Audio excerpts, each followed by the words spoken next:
Alex Gonzaga at Mikey Morada masayang ginanap ang baby shower.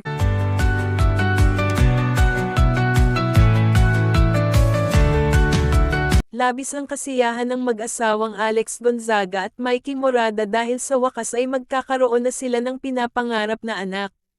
Matagal nilang hinintay ang pagkakataong ito kaya naman espesyal para sa kanila ang bawat sandali.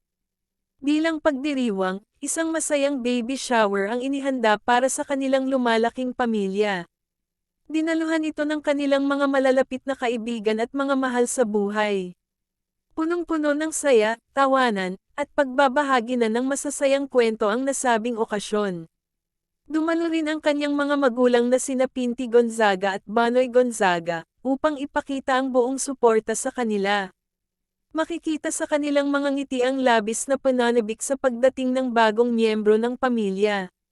Naroon din ang pamilya ni Mikey Morada upang makibahagi sa espesyal na selebrasyon. Mas lalo pang naging makulay ang okasyon dahil sa presensya ng kanilang mga mahal sa buhay. Hindi rin nagpahuli ang pamilya ng kapatid ni Alex na si Tony Gonzaga. Buong suporta at pagmamahal din ang ipinakita ni Tony para sa kanyang kapatid. Marami ang natuwa sa masayang samahan ng buong pamilya sa naturang pagtitipon. Naging puno ng pagmamahalan at pasasalamat ang baby shower para sa inaabangang sanggol. Tunay ngang napakagandang simula ito para sa bagong yugto ng buhay ni na Alex at Mikey bilang mga magiging magulang.